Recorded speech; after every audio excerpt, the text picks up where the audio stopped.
He's the one who makes everyone laugh. The one who walks into a room and the whole energy shifts. The one who turns awkward silence into laughter and painful moments into punchlines. He's quick, sharp, effortless. Like comedy is his native language. Like making people laugh is what he was put on earth to do. And everybody loves him for it. He's hilarious.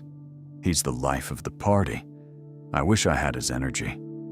But nobody, not a single person in the laughing crowd, ever asks why. Why is he always the funny one? Why does he never let a conversation go deep? Why does every vulnerable moment get deflected with a joke? And why does the laughter stop the second he's alone in his car, driving home in silence, wearing a face that looks nothing like the one he wore 5 minutes ago? Because humor is the most sophisticated mask a man can wear.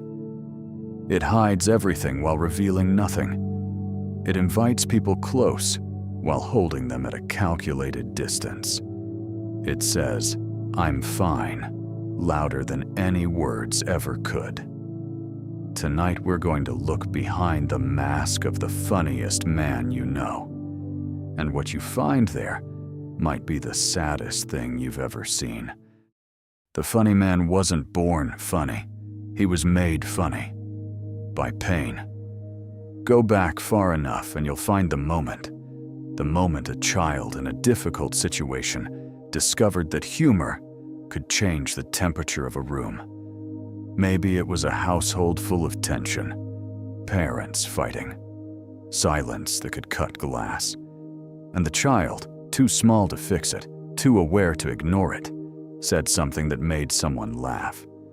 And for one miraculous second, the tension broke. The anger paused, the storm receded, and the child's brain recorded it, not as a joke, as a survival strategy. When the world is scary, make them laugh. When you're in danger, be funny. When the room is on fire, become the fire extinguisher.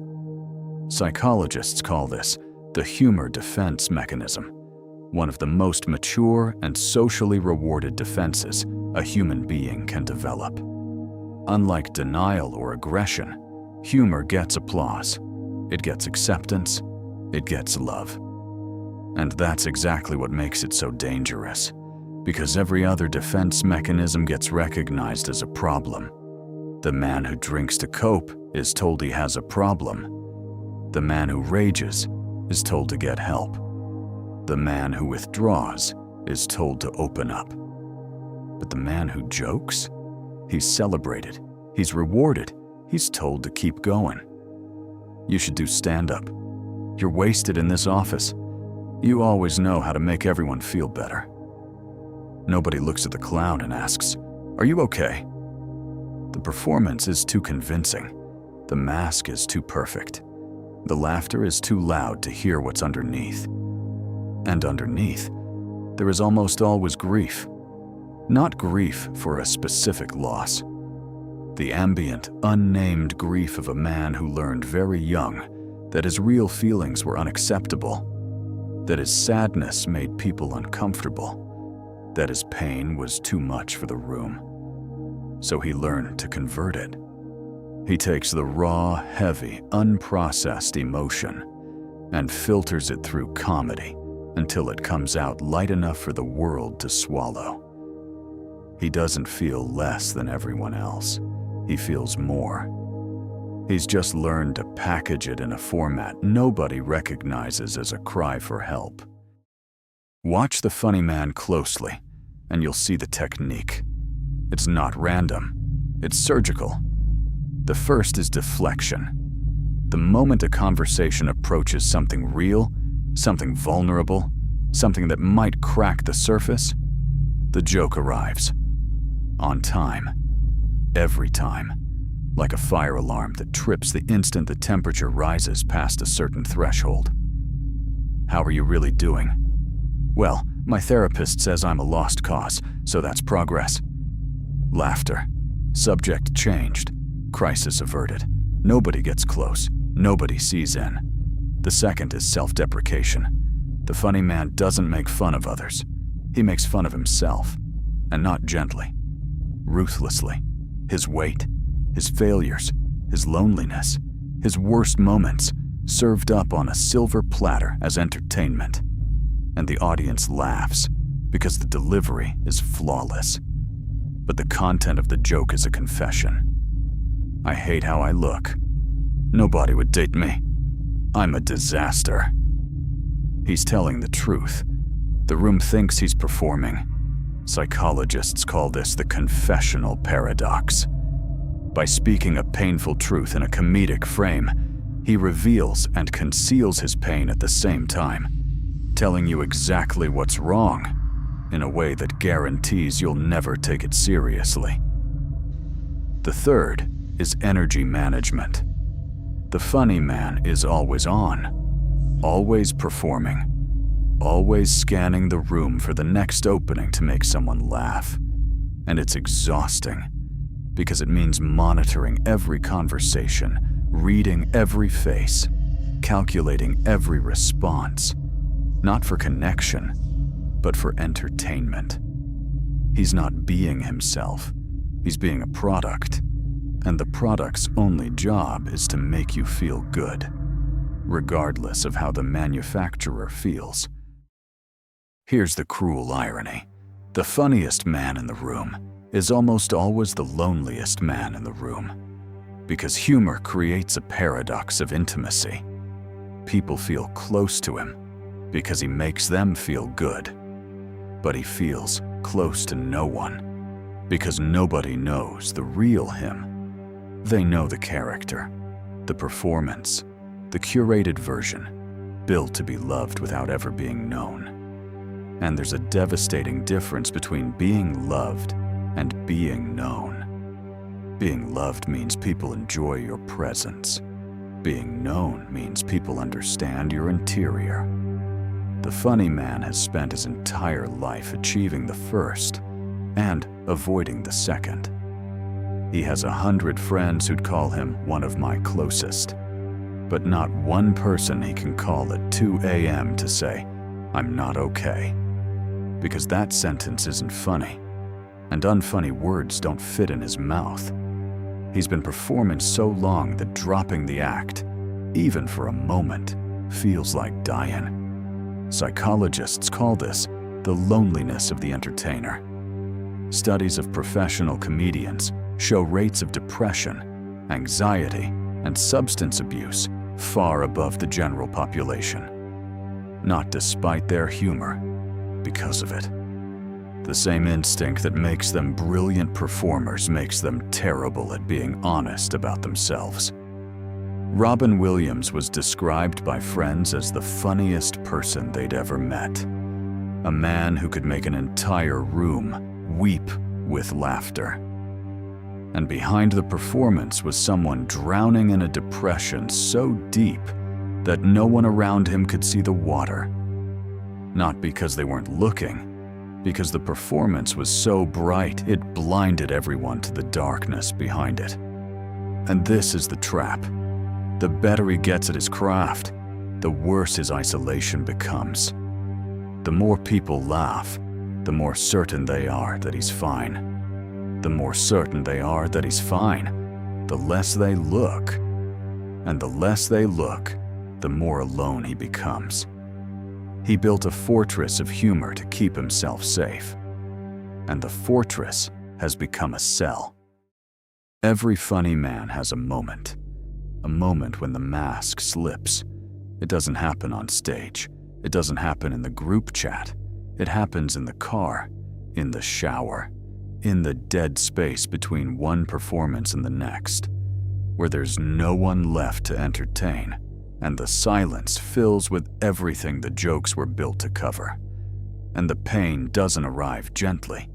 It arrives in a wave, a backlog of every emotion he ever converted into comedy. Every sadness turned into a punchline. Every cry for help disguised as self-deprecation. It all comes at once, unfiltered, unconverted, raw, and he doesn't know what to do with it. He was never taught to process emotion directly, only to convert it, and the conversion machine is shut down. So he sits there, in his car, in his shower, on the edge of his bed, and for the first time in months, maybe years, he feels the full weight of being alive.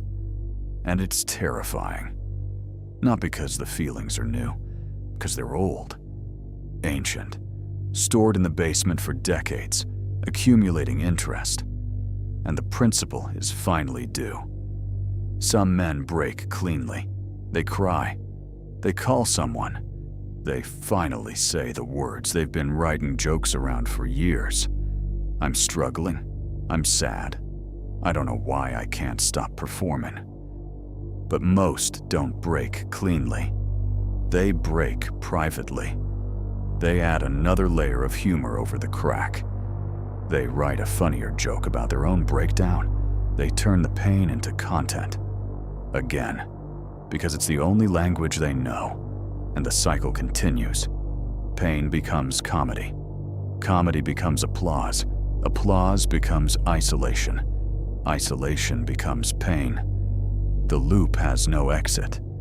Because the exit demands the one thing he's never been able to do. Be unfunny. Be vulnerable. Be boring. Be human. So how does the funny man take off the mask? Carefully. Terrifyingly. One conversation at a time. The first step is the scariest. Tell one person the truth, without a punchline. Not, I've been struggling, but hey, at least my Netflix password still works. Not a joke wrapped around a confession, just the confession. Naked. Unfunny. Real. I'm not okay, and I don't know how to say that without making it funny. So I'm just gonna say it, and let it be uncomfortable. That single, unfunny, painfully honest moment is the most courageous thing he will ever do. Because he's not just telling the truth, he's risking the only identity he's ever had. If he's not funny, who is he? If people see the real him, will they stay? And the answer, the one the mask has hidden from him for years, is yes. Some will stay. Not everyone. Not the ones who only loved the performance. But the ones who matter will stay. And they'll be relieved. Because some of them always suspected the mask. They just never knew how to tell him they'd prefer the face. The second step is building a tolerance for silence. He fills every gap with comedy, because silence feels like failure. But silence isn't failure. Silence is presence. It's where real connection lives. Two people sitting together in quiet comfort. That's an intimacy he's never known, because he's always been too busy performing to notice that sometimes just being there is enough. The third step is separating the gift from the wound. Humor is a gift, a real, beautiful gift. But when the gift was born from a wound, you have to heal the wound without killing the gift. You can still be funny. You can still make people laugh. But let the laughter come from joy, not pain management. From connection, not deflection. From choice, not compulsion.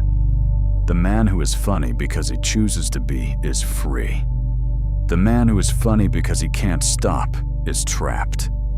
And the difference is simply whether you can turn it off, whether you can sit in a room, quiet and unfunny and ordinary, and feel okay about it. That's the test. And passing, it doesn't mean you stop being funny. It means you start being real. If you know a man like this, the funny one, the quick one, the one who never has a bad day and always has the perfect line, don't just laugh. Look at him. Really look. Behind the timing. Behind the delivery. Behind the calculated misdirection that keeps your eyes on the joke instead of the joker.